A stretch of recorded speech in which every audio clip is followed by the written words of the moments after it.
I don't like to use the term ego death because I think that's misleading and you can't actually kill the ego, nor should you try to kill the ego Mhm, because it's a part of you as a human. So, what I'll say is that it completely dismantled my sense of self, mhm. my identity, and who I thought I was. Yep. So, I went home from that ceremony and I fell into like a depression. And I was just like, I don't know who I am. I don't know who I am. I don't know who I am. And it was really hard to get out of bed for like a week. Mhm. Um, and I kind of started to feel myself come out of it. And I had this, this intuition, this divine intervention, whatever you want to call it, when I kept saying, like, I don't know who I am. And it was like, okay, good, because now you can rebuild yourself into whoever you Mhm. want to be. Beautiful. And I was just like, okay, we can do this. And I was like, that's what an incredible opportunity to become the person that you want to be.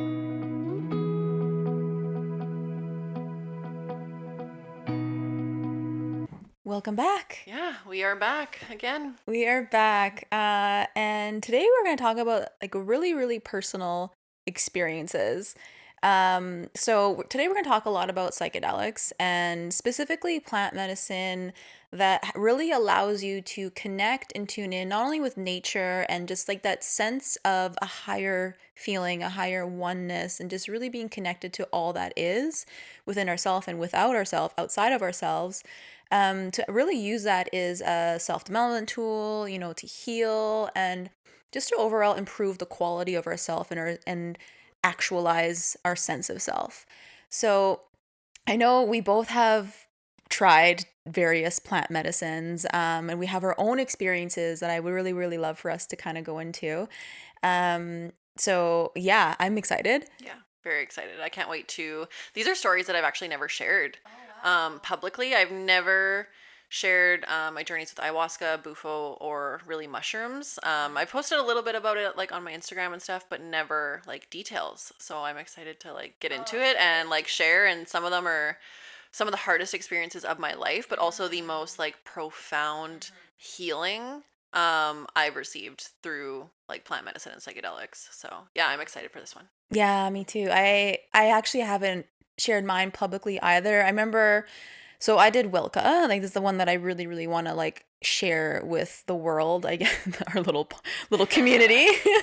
I do want to share. I've only ever spoken it about to like close friends and just in intimate circles, but I've never gone into like the depth in a way that I believe will help support other people that may be looking into Wilka.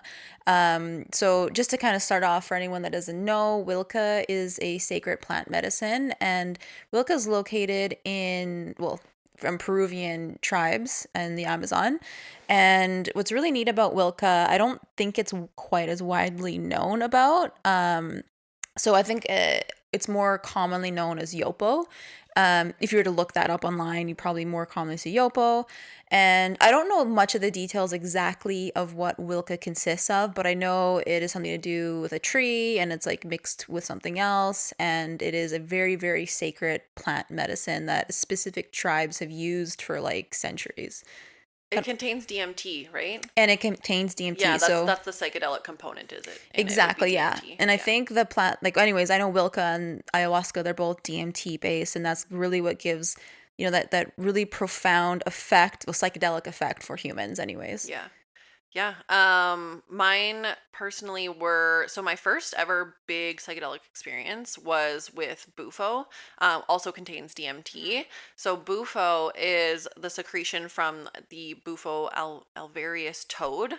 I'm like an amphibian person or something. And that was my first big one. And then after bufo, I journeyed with ayahuasca a couple times, and then I have sat with mushrooms quite a few times as well, but I have like one specific mushroom journey that was just like mind blowing. And Yeah. what's so fascinating about all of these is like so different, so profound, so healing, all in their own like unique ways. And if someone asked me like, oh, like which one was your favorite, like I couldn't even tell you, just because they all bring something different to the table and they all give you just a different lesson and a Mhm. completely different experience.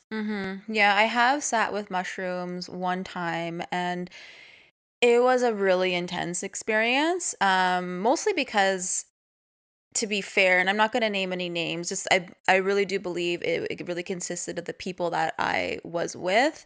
I didn't know very well, so it created a really like a foundation of lack of trust in the people I was with and just the dynamics that were happening, and it created a really really actually like terrifying time for me. So I'm open to talking more about that too, but I would, yeah, I didn't expect to talk about mushrooms, but Let's get into like set and setting, because that's like kind of the beginning of prior to getting into psychedelics. So I never did like mushrooms in a party setting, but I knew so many people that did them, right? You hear about the people in high school, or someone does them at a house party, and like I couldn't even imagine like doing some mushrooms at a house party, because I just know like my like anxiety would kick in and I would start to freak out, and you're like, what are people thinking? Like what's going on? And then there's so much, like there's probably music, there's so many people around, there's like so much going on.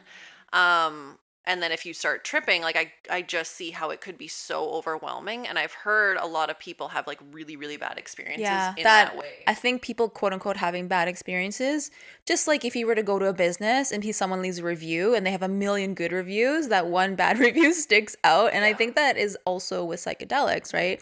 And also a lot of the fear mongering when it comes to like drugs, alcohol, and all these sorts of things, trying to like scare kids and all that, which is 100% necessary. However, fear, it really sticks to us, and it spreads like wildfire. So yeah, like the stories about mushrooms and all kinds of plant medicine, you always hear the negatives just like outreaching the positives. Yeah, yeah, for sure. I think that's like anything. I think it's really important when you're going into like a psychedelic ceremony, or even if you're just gonna like sit with it on your own. Like I've sat with mushrooms on my own as well. Um, Feeling like being in a good mindset even before you go into it. Like you don't want to be like, oh, you just watched a horror movie and you're gonna like, oh, I'm gonna go do some mushrooms, because that's not gonna get you anywhere good. No, and you can think of it like this. This is just kind of how I relate to it. Like whatever you're doing right before bed, right? If you're gonna watch a frightening movie or like psychopaths or like serial killers right before bed, you go to bed, you're likely going to have a dream about it. And the type of energetics and consciousness that you're playing with psychedelics is in the very same framework of your dream space. That's just kind of how I relate to it. So if you're gonna be in a situation where you watch a scary movie or you're with a crowd that maybe one doesn't have the best intentions, or just two you just are completely uncomfortable with, you're gonna have a bad time. You're gonna have a bad time. Should have I pizzaed when you french fried. yeah. I had like a phenomenal mushroom trip about 6 months ago, and I just did it by myself. So at this point, I'm comfortable doing that. It's not something that I would recommend someone would do if you're not comfortable. Maybe it's best to have like someone sit with you, a friend, someone who's like sober. But when I did it earlier this year, basically how I went about it is I just kind of like sat down. I did a meditation. I like wrote down my intentions. I like had some incense going, some music going, just like a really just set the space and made sure it was like really calming. I mixed it with cacao and then just like sat on my deck, watched the sun go down, drank it. And then when I felt it start to kind of kick in, like I could see my vision was getting a little bit weird, I went inside, like laid down and just like allowed it to kick in that like safe space that I had like kind of created. It was like one of the hardest trips of my life for sure. I essentially like laid on the floor and cried for like 4 hours. Um, but the whole experience was really beautiful. Um, and it was just the ability, when you have that space, the ability to really go in deep, it just allows that, right? When you feel safe, and you feel, even though I was by myself, I still felt like held, and still like, and just felt really comfortable.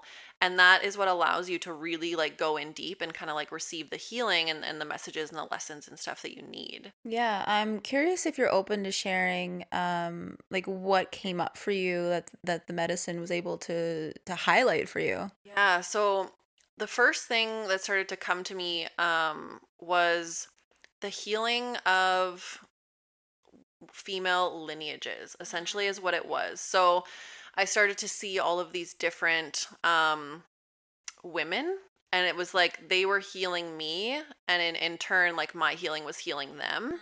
And I went through about probably 4 rounds with like different women, maybe it would have been different, like maybe some of the oldest like lineages in the world, or ancestors, or something like that. Yeah, and like I said, like they were healing me, and in turn like my healing was healing them. And then I saw like it kind of morphed into like me having a daughter. So right, so essentially the picture and the message there was like my healing was kind of cutting off that generational trauma pattern. And of course, like, our healing is the collective healing, the collective healing is our healing. So that was like really beautiful, bawling the whole time. Yeah, it's so beautiful to realize those things because like we can read about because we can conceptually understand how, if we are healing our own past trauma, that, it's helping our family as well as, our children when we have our children or our children's children, etc. And we can understand that at a conceptual level, but until we can allow our nervous system to vibrate the truth of that and have that full body revelation, we are left unchanged. And that really is the gnosis of those teachings. And this is what the mystics all talk about, where they'll teach something, but when you're with someone that has like embodied wisdom, they transfer that information through their cells. Like, for example, if what's really fascinating is that when we sweat, the cortisol from our stress is actually transferred to other people.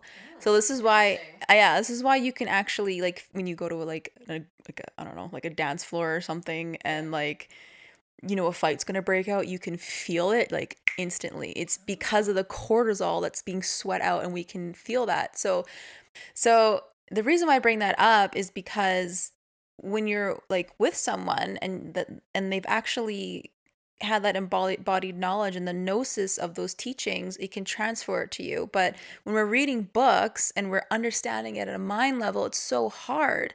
But that's why I love psychedelics and plant medicine, like we're speaking about, because there's so much wisdom in that medicine itself, and it's being transferred to us, and we feel it at a nervous system level. So it's no longer just dwelling up in the mind, we're actually metabolizing it, and the medicine's like, here is the information.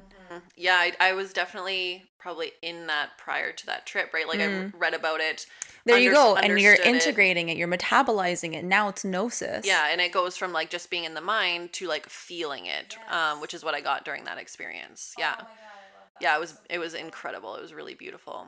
Man, what else happened? There was a lot.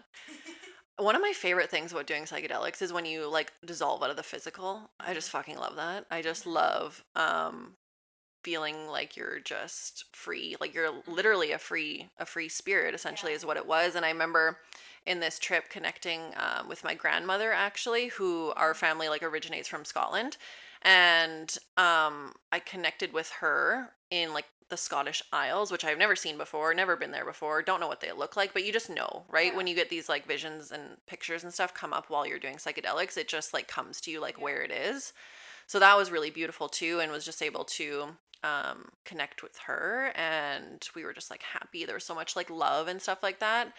Bawling again, still crying during this whole thing. And one other thing that was really cool during this was, I guess that you could say I was like remote viewing, because like I mentioned, I was like saw my grandmother in like the Scottish Isles.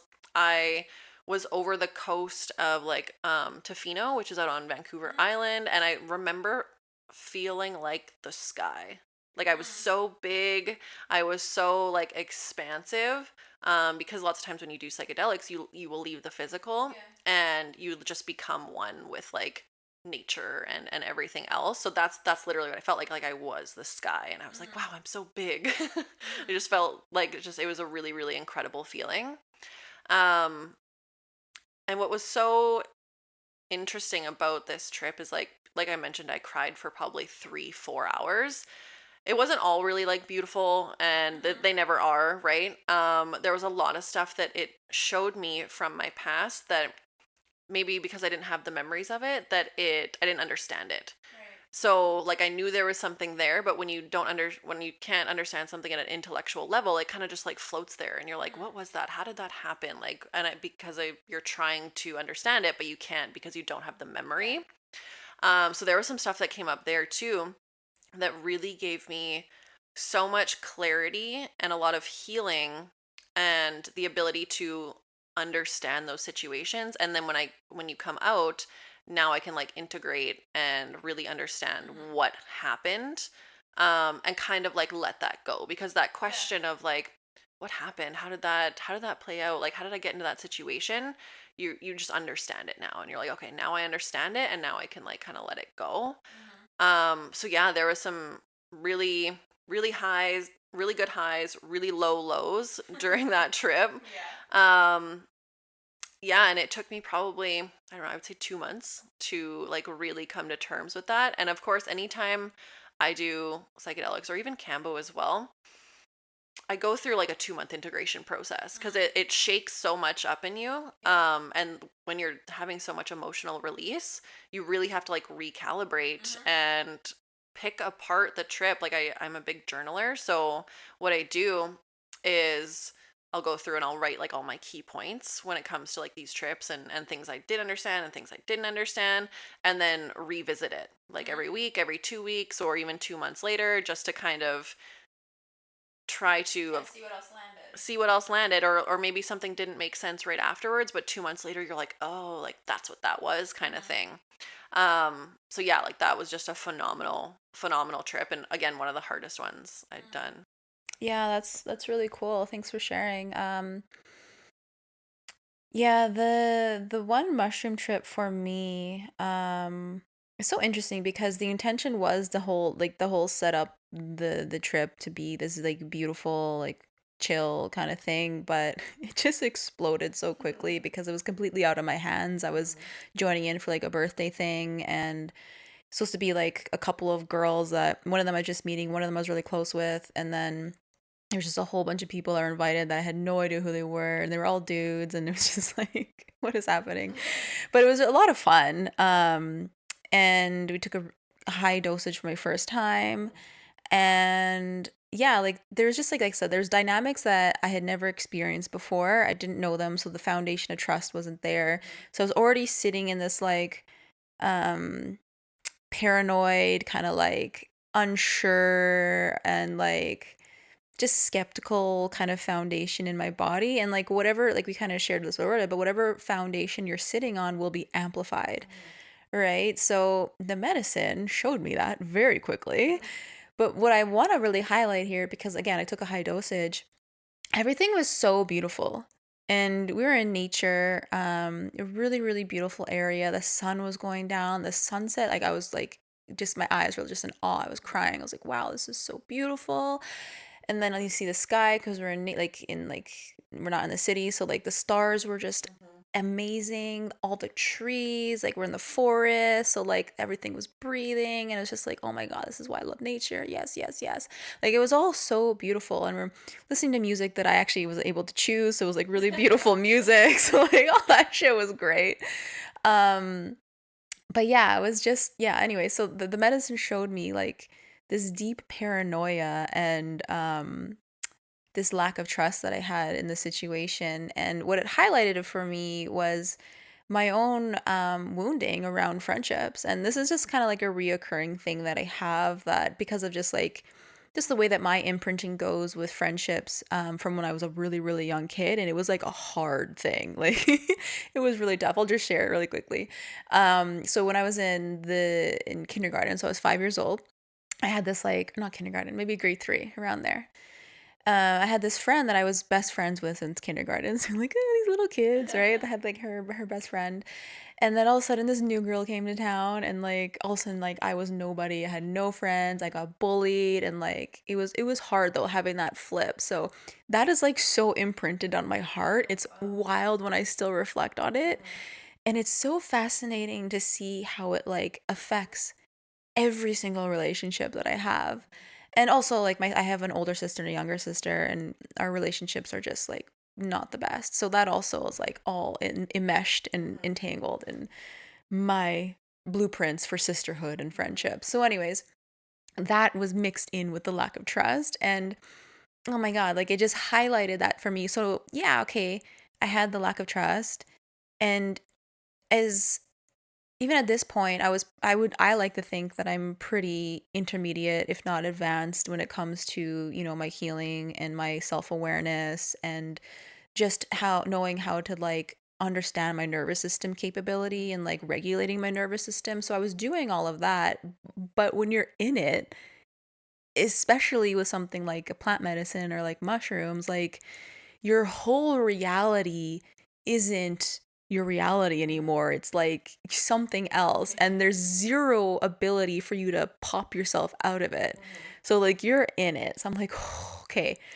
I kind of consistently told myself, like, okay, I know I just took a lot of mushrooms. So I'm having this in my mind as I'm like basically tripping balls. Like I don't know what else to call it. So I have that. Meanwhile, I'm like, okay, I can hear them talking about me. Meanwhile, I'm like, oh my God, was I brought here for something that I wasn't told that I was brought here for? So I'm like having all these stories with that is a mind fuck. Oh my God. Yeah, I would imagine. I want to highlight how you brought up that you like for your first time doing it, you did a high dose. When I Yeah, just for context, for anyone that wants to know specifics, I think it was 3.5 grams on a eyeball, so it could have been more. Yeah, so like my approach when I started getting into mushrooms was I started with microdosing and just like incrementally increased it because I was so afraid that like I would freak out. Once you're in it, you're in it. You can't get out of psychedelics. Exactly. When um you're in it, is must like I don't know how to explain it because anything. Oh, wait, one other preface here. I'm a sober person. Like I actively choose and quite honestly enjoy being sober. Like I'm like, yes, life is amazing. I don't have a desire to drink alcohol or even do psychedelics, to be honest with you. They come to me. So I would love for us to talk about that too. I've never actively said like, "Oh, let's go trip on mushrooms," or like, "Let's do it." They've somehow have just been circling in my awareness when I needed it the most. So I when we get there, I do want to talk about like how Wilka found me and like all that too. Yeah, but um yeah, so I've never actively sought that out with. And the biggest reason why, and I'll share about this more in my Wilka story, but my father, he was an alcoholic. He still is to this day. Like, I don't know what's going on with him, but I do know that he's not a capable person because of his alcoholism. And because of his alcoholism, it's left obviously a lot of wounding on myself. So like it broke up our family. My mom left him, and like he wasn't even in a coherent enough state to keep myself and my sister safe when we visited him. So I chose not to see him anymore. So just like there was always this awareness of how detrimental alcohol is and addiction is in my background, even to this day. So that was a huge incentive for me about 11 years ago now, about 10 years ago now, for me to stop drinking alcohol. And yeah, and like when it came to like drugs, I've never been enticed to do that because like my parents, like my mom and my stepdad, they were also big like cannabis people, and I was just like, like when your parents do, it's not cool. So that's kind of how like it affected me. But then, also just doing my own personal value system of like, oh yeah, I don't really see any benefits, so like why am I going to do it? So I just kind of like stepped away from it. And in doing that, like I love sobriety. Like I honestly love it. So these aren't things that I've ever actively like looked after. Sought out, thank you. yeah. Yeah, so what I wanted to highlight with like dosage is like if you are someone who's nervous about getting into psychedelics, I would definitely recommend just like starting small. Microdose, do a little bit more, do a little bit more, and like ease your way into it. I definitely think you can like right off the hop take a full dose too. I know for me personally, I think it would have been a little bit too overwhelming, especially because typically when I start to feel like psychedelics kick in, I get a little nervous and I'm like, oh fuck, here we go. And I have to like actually calm myself down. I agree with what you're saying. I do think there's a nuance to it though. In my respect, I think I would have been okay. I really do believe it was just the people that I was with. Only because of the coherent state and my own knowing my own ability and my own body. Because I did have like a similar situation of like knowing that it's coming on, like feeling that like you're like, "Ooh," Like here we go. It's like when you're on a roller coaster and and you're going the roller coaster, they come into the peak. You're like, okay, here we go. And you go down. Like I know that feeling, and I remember having that. Um, but that's when your nervous system regulation tools come into play too. And I'm like I feel so confident in that ability in myself. And that's the only reason why I'm like, okay, we're gonna go in. That was the only big reason why I knew I could do that. However, there is still a lot of humbling in it, right? Because you still have no idea what you're gonna be shown. Um, and yeah, I just think there was just too many moving players that I had way too much uncertainty around. Because I'm also not sharing details of the story, and I don't know if I've ever told you this story before. Does it sound familiar? You have told me, yeah. Okay, yeah. So I'm sharing, but there's parts of the stories that I'm not sharing, um, for privacy.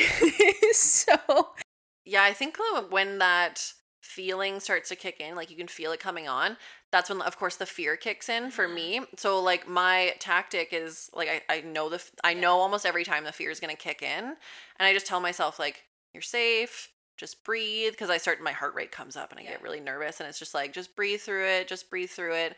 And it's that inability for a lot of us to be able to let go, because the mind starts to freak out and we want to control it, right? We want to control the situation. We want to, like, oh my God, I need out. I have to control like what's going on in my mind right now. And it just like snowballs and snowballs and snowballs.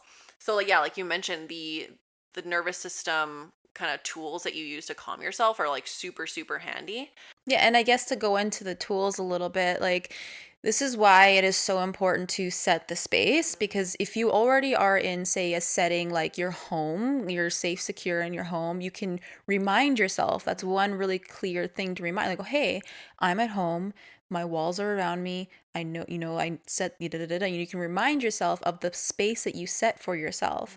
And a really important way to actually anchor in safety and regulate your nervous system, even though I don't even know how much you can regulate your nervous system when you're under psychedelics, but a way to anchor into safety in your own body, which I do recommend doing prior, so that when you do come to it when you're tripping out, it's a little bit more tangible, because you have that connection from like the other side to where you are now. That's the way I relate to it anyways. Is really connecting to your heart and really allowing yourself to root into earth. So you can have your feet flat on the ground, which we actually, I don't think a lot of people are aware of how many meridians are actually in the bottoms of our feet that actually need to be connected to the ground for us to feel safe. It's just a very unconscious nervous system way to feel rooted into the ground. There's also a lot of energetic wise, like energies that come through our feet that are designed to come through our feet to be actually purified through our legs up into our body. It's a really interesting science in regards to like Chinese medicine and the way acupuncture works. That's why we have so many little acupuncture meridian points in our feet, and they're designed to be grounded into the ground. So that's just an energetic perspective for people to look at it. But yeah, so just really allowing yourself to be on the ground, and then really, like you said, being connected to your heart connected to your breath and connected to your heart.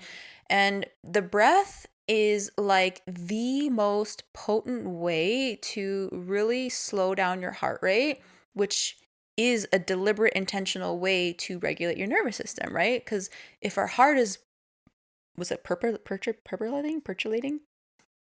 Thank you, palpitating. Palpitating is like an unrhythmic beat, though. Right. So when it is palpitating, because when you're in fear, it'll likely move a lot faster, your heart rate increases. So you can intentionally slow your heart rate down by slowing your breath down.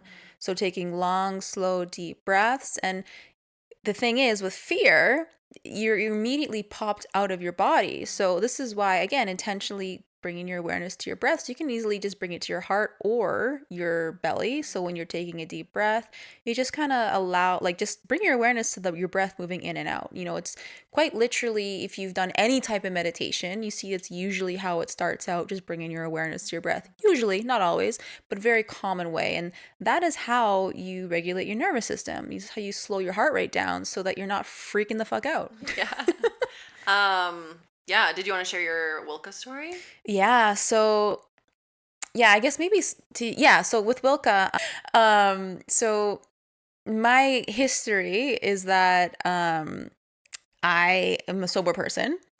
I have been for like 10 years or so. I just chose to do that, and for various reasons that I've already shared. And because I've had a little bit of a rigid perspective for a while, not anymore, and I'll share why, around alcohol, around drugs, and just, substances that put us under the influence. Very rigid, like for a long time, especially with mushrooms, and like, not especially, but including mushrooms and other plant medicines. Like, I would literally have this like deeper belief of like, if you have to take that stuff, you're not trying hard enough. Ooh. Yeah, it was pretty Wow, aggressive. It yeah. was aggressive. And like, being a spiritual person and like going really all in with my self development and healing and all these things. And like, I understand there's all these kinds of modalities and healing.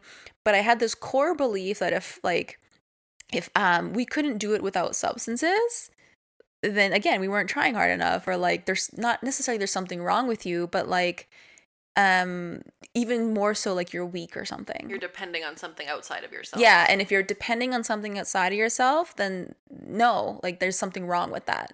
And that was kind of like my Puritan belief, if you will. It was like very like pure. So I had that, but specifically around drugs and alcohol and substances and psychedelics, is that would include in that kind of bracket. And so what happens when you're incredibly rigid with something, like you kind of get buckled to your knees and you find wholeness and balance, right? So anyways, what happened was ayahuasca would kind of like be my peripherals here and there. I'm like, yeah, whatever, I don't care, cool, whatever. And I would kind of toss to the side, but then somehow, I don't even remember how exactly, Wilka continue to come into my awareness. And something that's really profound for anybody that has a really pure intention with plant medicine, they'll share similar understandings and probably experiences of the medicine coming to them.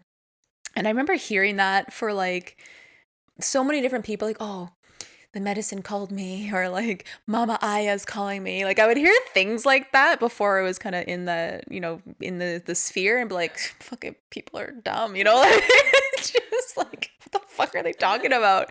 Until it happened to me.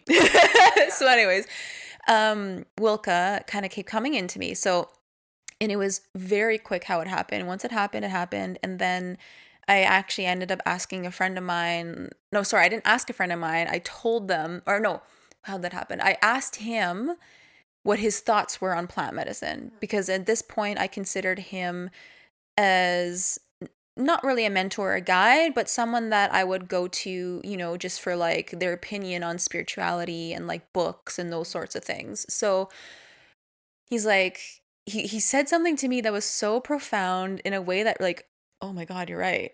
And it was something like, I honestly cannot remember exactly what it said, but it was something along the lines like, oh, like, why do people take, like, people don't need plant medicine or something like that. And he looked at me and he's like, you don't need plant medicine. And I was like, it just like, oh wow, like it just hit me like, wow, I'm in my ego. Like it just like, it woke me like, fuck. Yeah. Okay. And I was like, you're right. And then I left it at that. But then it opened something in me, and then that's when it all happened. So he actually ended up connecting me with a local Peruvian shaman somehow in Winnipeg, of all places, like a real one, which sounds weird now that I say it out loud, but he's legit shaman, like came from Peruvian jungles, was born there. And something about shamans, which is really cool, is that in their tribes, they have been practicing this medicine, taking this medicine actively since they're like 8 years old, and have done like hundreds of different uh session not session so thank you ceremony hundreds of ceremonies. So they are actively creating a really profound sacred relationship with this medicine. So it is so beautiful. So anyway, somehow again just kind of came to me. Yeah, so fast forward a little bit, ended up booking in a ceremony with him, and it was an overnight ceremony. So for anyone who doesn't know, with Wilka, and I think it might be similar to ayahuasca, which you'll share as well, but Wilka, it happens at night, And in this specific ceremony, we were put into a really beautiful home. It was outside of the city. I'm sure, you if you were going in the jungle, it'd be in the jungle, but this was local here, which is amazingly accessible for the average person that doesn't want to travel to the jungle for a legitimate ceremony, right? So I was in this really beautiful house. It was completely blacked out, so there's zero light, and I think that's part of the essence of the medicine, that you want to be in complete darkness.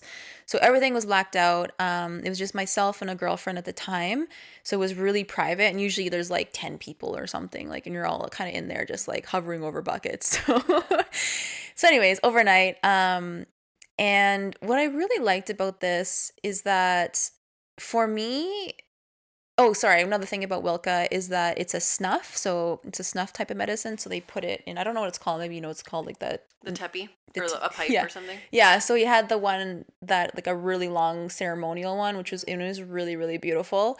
So what that means for anyone that's listening doesn't understand what the hell we're talking about. So it's like a make, like a man-made wooden, like, straw almost, but it's like this really beautiful wooden shaft thing that, There's probably carvings in it and stuff. oh my God, yeah, it was so beautiful. Yeah, all these hand carvings, representative to his tribe. And on one end, there you would kind of pack the snuff in, and one end would go on your nose. The other end, he would do a whit, and it would go up your nose, and it does not feel good, but it's a quick distribution. And then you would do each nostril. And it's just like this little black powder that he would have mixed and like crushed beforehand. So it's all prepared. And yeah, so there is kind of like, once you start feeling the medicine doing its work, there's that roller coaster like Oh fuck, oh fuck, oh fuck. yeah, of takeoff. But at this point in my life, so this was a couple years ago when I did this ceremony. At this point in my life, again, I've been already fairly advanced in my nervous system regulation and just really being in my body. But I would also consider myself advanced when it came to meditation. So these are two really powerful foundational things that I had already really integrated in my mind body, that I think is really important. Because one, if you don't have a, still mind, you're not gonna have a good time, because it can be quite scary. The fear, the thought loops, this, that, they all come up. And if you're not in your body, you're gonna be spiraling in that stuff. Your body really allows you to ground in your body so that you're not freaking out. But anyways, this obviously doesn't guarantee a good time. It just gives you a bit more of a stable foundation. So anyways, when it started to hit me, um actually, even before this, I should say this, what I found was really notable for me before even the ceremony. So I'm just like remembering everything now because it's been a while. Before the ceremony, I was already having all these like little thoughts and things. I think that's something really notable to share, is that when you go into not even just a psychedelic ceremony, but any type of healing modality, or session with a practitioner that is going to provide something valuable for you, leading up to the session is it's like the initiation. I really do call this, I say this to my clients too. Like, there's usually a lot of not even just resistance, but just thoughts that come up. And that is part of the initiation into the thing that you're going to do. So for me, what was happening, because I shared my background a little bit for a reason, because what was showing up for me was so much uh judgments towards the homeowner, and then not necessarily judgments, but like cautionary like thoughts in my head of like, okay, my girlfriend and I are complete strangers. We're going to this guy's house, like outside of the city. What the fuck are we thinking? We're doing a plant medicine journey. Like, how do we know they're not gonna fucking do this to us, that to us? How do we know it's actually real? Like having all these like spiraling things up and forth, having a calm conversation with them as this is spiraling in my head. So yeah, fast forwarding during the session though, when you're in that state of consciousness, what happens? So even though I had this sound foundation of my body mind, these thoughts were still there. And what was really beautiful for me was that I just personally just went straight into meditation, because I know that's, where I can find peace. So I'm like, okay, I want to be in peace. So I went straight into meditation, and all the thoughts just seeing all those toxic thoughts. And what was beautiful is it really connected those thoughts to like the root of why they were there. And for me, the root of it, why they were there, was all the fear and the hurt towards my father and his alcoholism and his addiction and all the unsafety that it put myself and my younger sister in. Because at the time when these core wounds started to establish, I was, younger than 5 all the way up to 12. And so that's like a really like that's where a lot of your sense of self starts to begin. So I was just sitting like in all this safety and lack of trust and yada yada yada. And like because of like another thing people don't know about me, or maybe they do, I ran away when I was 16. I was just really submerged further into people, drugs, alcohol, prostitution, just like crime. There's that whole like dysfunctional era of shit. There's so much. But anyways, all the judgment and all the lack of trust and just all these things, they were stemming from that. And like the thoughts, like they have nothing to do initially with um they appear like they have nothing to do with those core feelings, but the texture is like extracted from that dominant feeling, that core wound, and then it comes out and like make not even just others, but it just sits in there because I was consciously still being loving towards them, right? Like I was still like, okay, let's do this. But they were really fucking me up. They were really fucking me up. Like I was getting a little nervous, but like still, still being sound and aware of them. And as far as I know, I wasn't projecting anything on them because they're having a great time. I was treating them respectfully and all these things. I wasn't like running away, but or making fun of them. But the thoughts and the texture were really affecting me and my nervous system.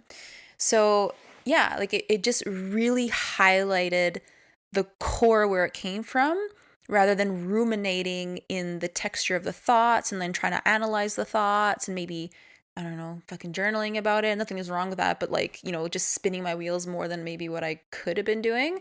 And then the medicine really highlighted that. But it wasn't just a visual, it was just like it was like moving through my body and like highlighting in my body of what was going there. That was the first round. And it was really like I don't even feel like I'm doing it justice with how healing and transformative that was for me because my whole life has been like that. Really, oh, I'm getting emotional. Really sitting in like this nervousness and lack of trust towards anybody that might resemble something to do with addiction or like talk about drugs or like which is really like people like everyone can do what the fuck they want. And even that like anyway, so it just had this like texture, like this constant texture, and I just like I felt like it left my body in a way, for lack of a better words. Like I just felt the healing of it. And that was the first round. And that was just so, like, I didn't go into it with that intention, right? That's the best part about it. It's like, I had no idea that was going to happen at all.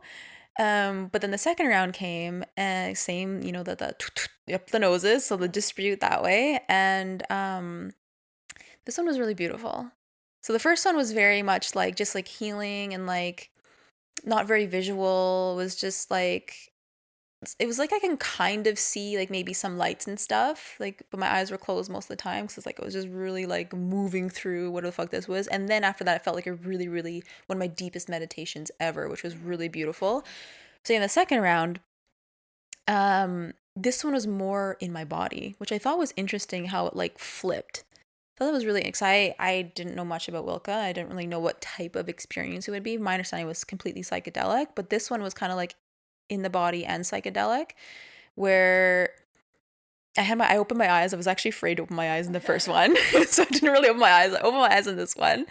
And so the shaman, he was kind of in front of us, and he had drums, and he had like a rattle thing or something, which I fucking love drums, by the way. Drums are just like, ugh, just penetrate me in such a beautiful, rhythmic, healing way. So yeah, it is drum. Oh yeah, flute. That's what he had. Oh, I miss his flute. Clearly I need to go see him again.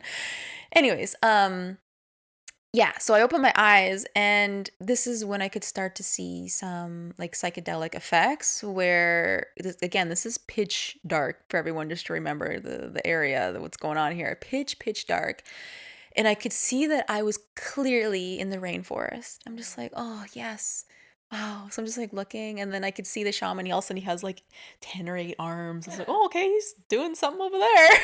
Closing my eyes. Closing my eyes. But I could still feel like just so much love and trust with him. So there was never a question about him in during the session. It was all like prior. So I'm just noting how fucking funny that is too.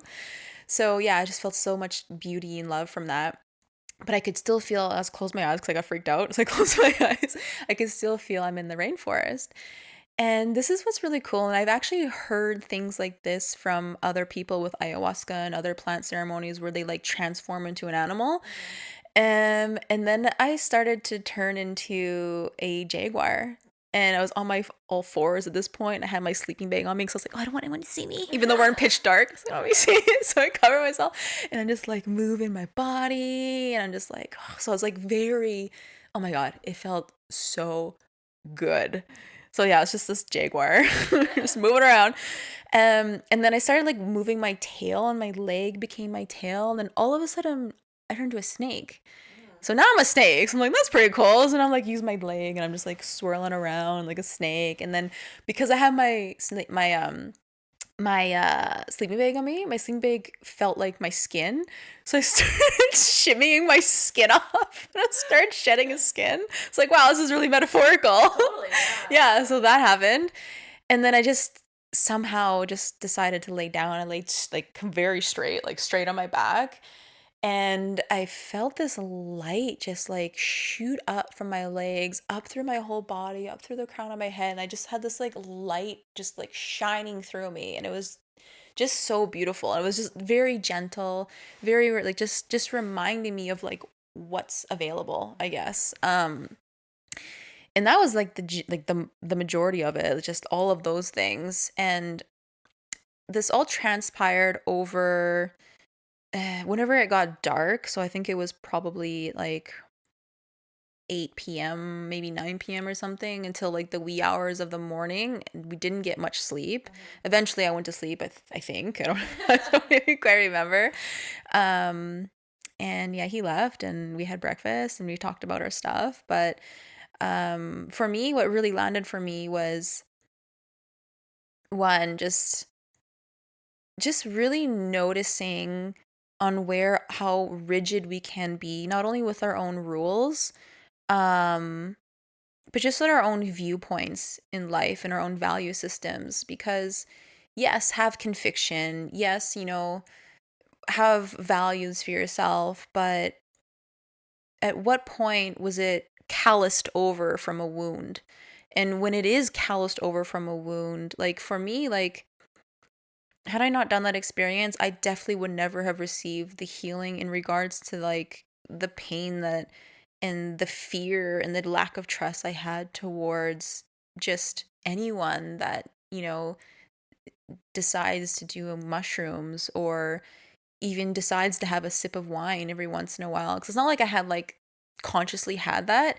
It was a deep unconscious feeling of lack of trust for someone like that because of the relationship and the wounding that I had towards my father. So that healing never would have been available for me because I never saw it, and I was never given the opportunity to link that anywhere. And I never would have been from what I can feel. So that was really profound for me.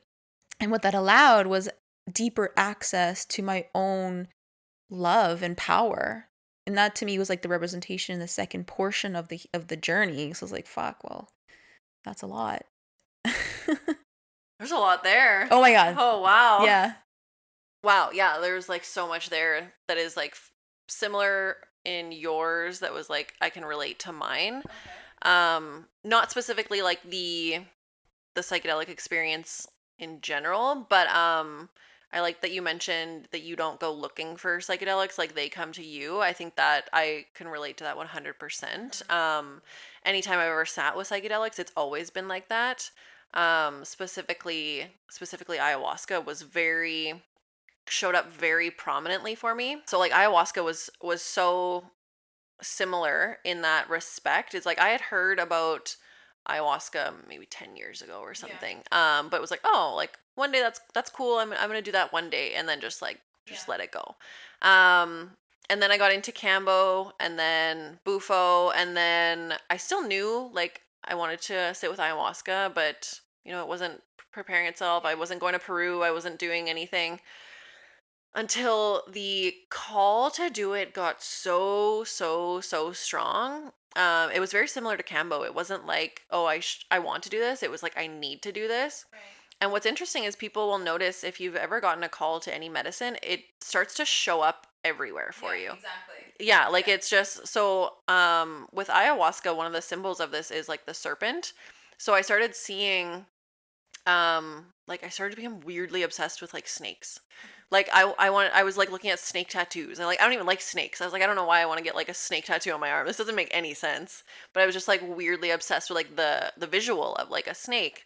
I remember there was like an album cover for music that suddenly I had looked at 40 times before, but suddenly I noticed I was like, "Oh, there's a serpent in there." And it was just became very prominent. Or I would be listening to a song that I had heard again like 40 times and suddenly like the word grandmother would pop out. So these are the things you kind of start to like they just become really really prominent in your awareness and like it's like poking at you over and over and over again. Um and then from there, so I was like dead set like I had to do it and I was like I got to go to Peru. I got to fly. I got to go down to Peru. I got to do this thing. um, Started trying to like figure out how I could get down there. And I had an email sent to me that was forwarded from a client of mine that was like, "Oh, here's like this ayahuasca ceremony that's going on." And I was like, oh, "Okay, like here it is." And it was in Manitoba as well, which like you mentioned, so accessible. And it's amazing that we have like these resources here for people to receive healing without having to go down to Peru. So I knew I was like, "Okay, here it is. Like it's time to do this." And I was so fucking nervous. Like it was a 3-hour drive from where I live to go to this place. Massive anxiety. Like I was going by myself. I didn't know anybody that was there. I just like because I had received that call and it resonated and it felt really good. I was just like I got to do it even through like the nervousness and stuff, right? So like anxiety through the roof. I drove onto this property that it was on and it just like I just felt peace. Just calm peace and I was like okay, like I know this is right. This is exactly where I'm supposed to be. This is exactly what I'm supposed to be doing. And I mean the nervousness and like the thoughts and the fear and stuff is still there, but I just had that like core feeling of like peace and I was like this is okay. This is good. Um and that night with ayahuasca was like one of the hardest experiences of my life. And I like that you brought up that you had tools prior to going into your psychedelic experience. And I was the same way. And I think if I hadn't, it would have really fucked me up. Like, and I don't think I would have integrated it properly. I don't think it would have been as healing as and beneficial as it was had I not had those practices before. So things like that for me is like you mentioned, meditation. I'm a big journaler. And even with I had been sitting with Cambo for almost a year at this point, the ability to sit with discomfort, which is something that I learned from Cambo that translated into this experience. So anyway, I go into this lodge, which is where they were holding it. Beautiful space. The people were amazing. Like everything just like felt really good there. Um, and they come around and they kind of give you a little bit of instruction first, and then they come around. So you drink the ayahuasca, and then you just kind of like wait, and you just wait for it to hit, and it takes I think it was maybe 30 minutes. Yeah, same. I think, or actually, it was more instant because it was. Yeah, yours would have been up the nose. Yeah. And they wait till everyone is served. I think they wait about 15 minutes and then they start singing. So in ayahuasca ceremonies, you'll usually have like multiple different facilitators that will start singing these songs and they're called ikarus.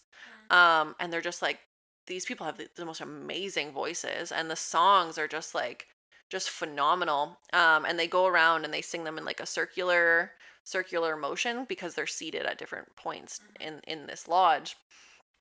And what's so interesting is in relation to what you said is it really like shines a light on some of your core wounds that I don't think I would have ever noticed either, or I would have never gotten to if it wasn't for like psychedelics.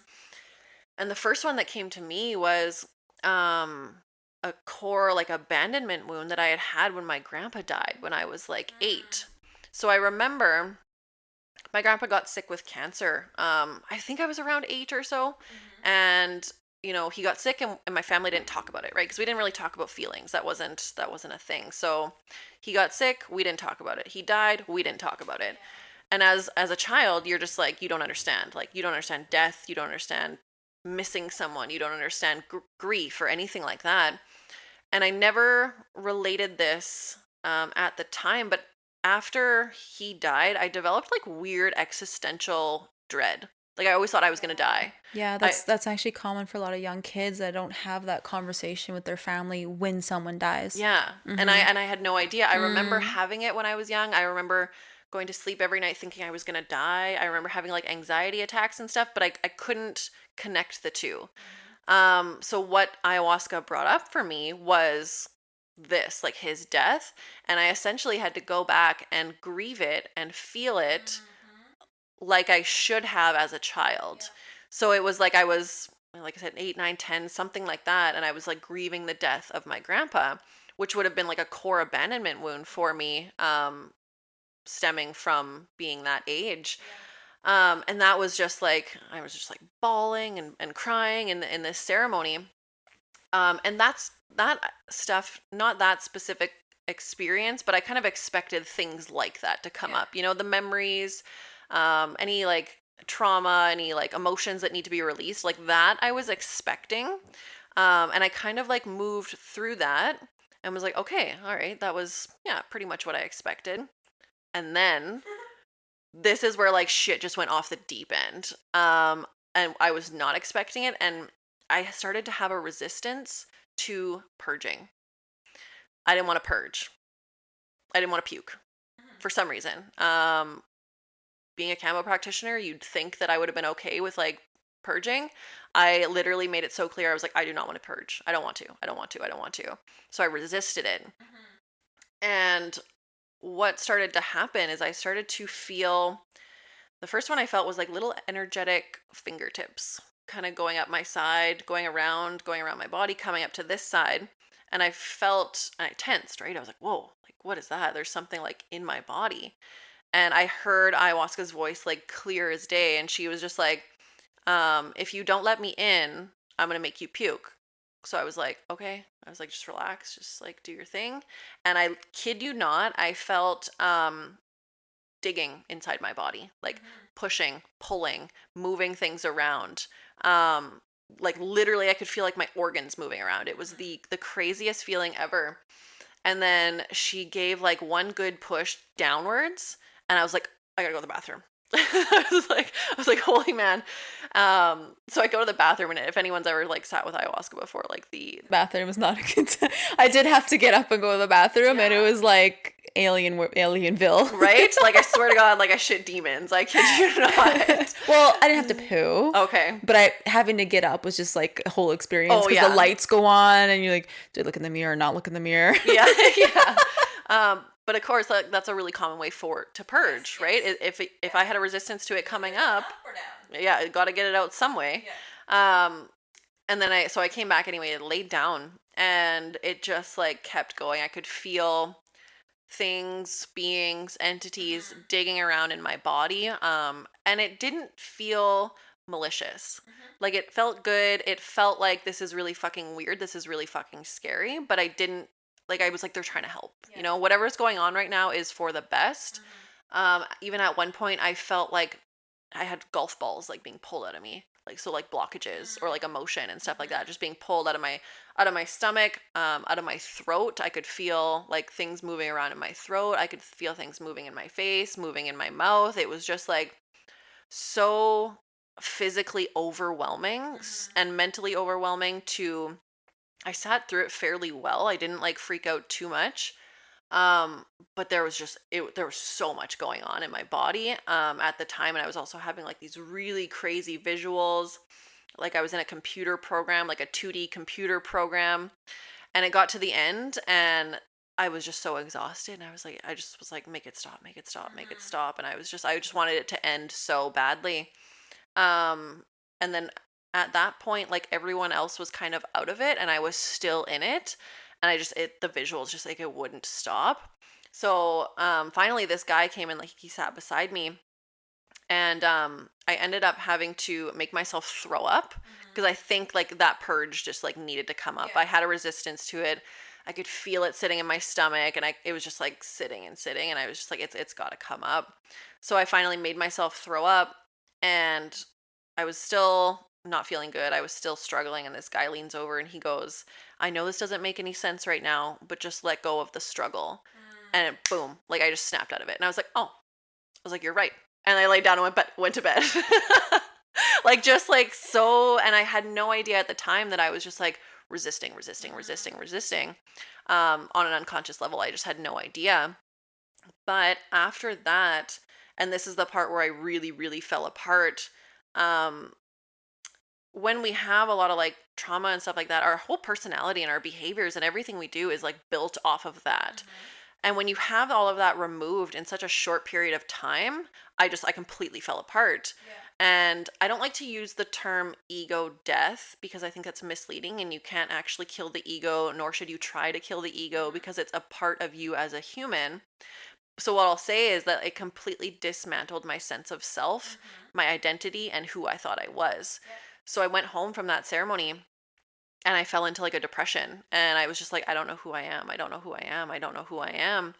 And it was really hard to get out of bed for like a week. Mhm. Um and I kind of started to feel myself come out of it, and I had this, this intuition, this divine intervention, whatever you want to call it, when I kept saying like, I don't know who I am. And it was like, okay, good, because now you can rebuild yourself into whoever you Mhm. want to be. Beautiful. And I was just like, okay, okay, we can do this. And I was like, that's what an incredible opportunity to become the person that you want to be after having like you're so much removed from you, so Yeah. much stuff that, shouldn't have been there, that was painful, that was traumatic. And the reason, like I kind of mentioned before, the only reason that I was able to actually like implement change in my life is because of these practices that I had already been doing. Yeah. Same. And I was able to consciously understand what was going on, and I was able to consciously make decisions to implement those Yeah. changes. So yeah, it took me about a week to like pull myself out of it. And then one thing I ended up doing, this was like maybe a week before Christmas, went to the bathroom with like a YouTube video and I cut like all my hair off. Like I cut like 6 inches of my hair off. It was Yeah. like an identity thing. Classic. Yeah, right? So classic. Classic. And it was because it's like your hair is like your identity, Mhm. right? And I had always had like really long like hair like yours, like waist length hair. Cut it off. And I was like, this is who I am now. I'm like not that person anymore. So it's like a metaphorical like Yeah. representation of an identity change, or like a shift in identity. So yeah, that was like my ayahuasca experience. I did go back about a month later to do another one just because it was so difficult. I was like, okay, Yeah. you fall off the horse, and we go again to see what else is there. Incredibly peaceful, incredibly easy. And at that time, I kind of got the message from ayahuasca. It was like, we're done here right now. Mm. Like you got what you needed. You came back to like confirm that, Yeah. and maybe in the future one day, but like we're done right now. And I Mhm. haven't gone back since because I just haven't felt called to go back since. Yeah, that's beautiful. I did kind of get that form of completion Mhm. in my Wilka ceremony. Like it was just out of curiosity, and there was this desire to connect more with my own inner power because at this point I was like just starting to kind of dip my toes into creating my own business and like really tuning into my own confidence and like my voice and those sorts of things. And like yeah, my huge intention was connecting with my own power, and for me, that's what I got out of it too, Mhm. which I do want to highlight that that doesn't always happen for everybody, Mhm. whatever, things happen.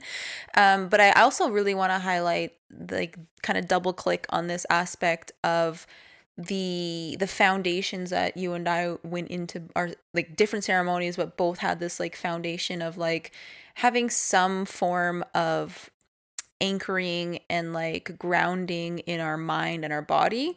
Mine was meditation. Mine was also, self pleasure, which is in itself kind of like the gestalt or somatic experiencing. So like having these foundational practices under our belt for quite some time. And also Kambo was a huge one for you too. So we've already kind of gone through this foundational training of how to be with our mind and our body. And I'm only saying that because, and again, I don't want to use any names, but the person that I went with didn't have that foundation. We both went in with the same amount, the same dosage. We both went in like, and also obviously we have different experiences of our past, but it was really hard for her. For the person that I went with, it was really, really hard for them. They did not have a good time. And even afterwards, it was really, really hard form of integration. And I only say that because I really do believe that, the foundation that you go in with and the tools that you have to, hold yourself accountable and hold yourself responsible and, you know, to see your own thoughts and like to be able to discern like and choose a different thought rather than falling into a thought spiral or avoid the feeling rather than sitting with the feeling. These are really important foundational tools that I personally believe is necessary for ceremonies like this because the shaman can only sit with you during and they can't sip it for you and take the ride for you, right? Or the facilitator or whoever the practitioner you're doing this ceremony with. It's you and the medicine and then you afterwards and your on how you can be with your thoughts and your emotions thereafter to integrate it all. And I don't know, I personally think that that is so important. You and I both had that solid foundation and we've had pretty profound experiences. Yeah, and one thing I wanted to mention too is like for me, like I did my two ceremonies and that was good for me and I want to like highlight that everyone's journey is so different that I'm not saying that oh if you did 20 or 40 that was like wrong and you weren't doing it right. Some people will continue to create like a lifelong relationship with ayahuasca just like I have with Kambo, for example. And I've sat, over 20 times. So it's just like Well, even just consider the tribes in the Peruvian jungle. They do it exactly. how many times, Yeah. right? And So, I just think I think it's so important to listen to what the medicine is telling you, not getting caught in that trap. And we've talked about this before, using it to fix you. Yes. And ending up in that cycle in that loop of trying to get something to fix you. Um, and then just going back to like the tools, and that's where those tools come into play as well, and like creating that foundation so that you don't get caught in this cycle of over and over and over again. So yeah, I just wanted to kind of like reiterate that everyone's path is so different, and that even though we're just sitting here talking about our paths and how we've done it, it's not necessarily like right or wrong.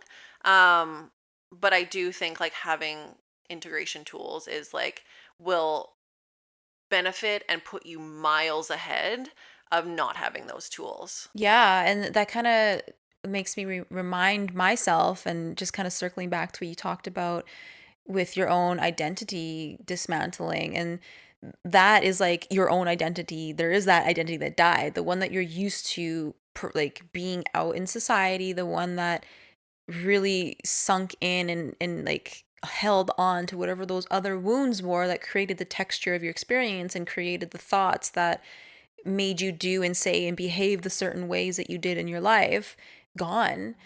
I like to relate to that in a way of like, if you've been walking the world with braces on your legs, forever, and then all of a sudden you take those braces off, you're going to walk a little weird for a little bit. But if you don't have the understanding of, oh, okay, I'm just learning how to walk, so let me just take one step at a time and actually let my foot from heel to toe touch the ground and like really feel how I'm going to walk on this ground. If you don't do that, you're going to try to run and you're likely going to fall on your fucking face. So to me, that's how I relate to like integration tools and like just, the tools that we're speaking about. Like, so for me, like meditation was like, is and to this day is still so important in my life, as well as my somatic like embodiment tools. So I call it is self pleasure. So it uses sound, breath, movement, and touch for you to actually be in your body to understand, okay, this is a sensation, this is the feeling, but this is the sensation that's driving the feeling, and let me just follow the sensation rather than getting caught up in the emotion to spiral into a thought. So it really is just like coming down to the minute detail of sensation. And it is a really simple practice, but it is so fucking profound and a needed understanding for people to not identify with their emotions. One thing I want to bring up too that I didn't mention when it came to like the integration tools is like having someone that you can just tell your experience to. Because I remember when I sat with Bufo, actually, I had this experience and it started ruminating and it started like replaying over and over and over in my brain, and it started to like take control a little bit. And same with ayahuasca again, it's like replaying. So it can be really helpful to just like express it to someone and just kind of like get it out, and then just have someone like listen to you, someone who's not going to judge, someone who maybe knew what you were going into. And it doesn't have to be like an integration coach or anything, it could just be like a friend, a sibling, like anyone. Yeah, someone you um, feel safe with and you can mhm. trust to say really freaking weird shit to. Yeah, exactly, yeah. And just like being able to express it and talk about it can help kind of like get it out of your mind and just like and out of the body, and then you can kind of like calm your mind down. That's what I found with mine anyway. Yeah, I can see that as super helpful because for me, after my ceremony, I definitely had people that I had safe spaces that I could share my experience with because there was a lot of people in my life at that time had been doing that stuff for years. I'm like, hey, this is what happened to me. Oh, cool. Da, da, da. Yeah. You know, it allows you to kind of have that relational field because in our like we're relational beings. That's how we learn. That's how we grow. That's how we evolve. That's how we care. Like it's so needed. Something I want to offer people that maybe don't have that as an accessible way, meaning that they don't have, friends or a safe space or just people in their proximity to talk to, access to, is prayer, right? Prayer I find is so powerful because you are essentially speaking to someone, and that would be, your version of God. So just using prayer to just empty, empty, empty, because prayer, in my experience, really is just about emptying your worries, emptying your stress. So I think it would just be another beautiful way to do that too.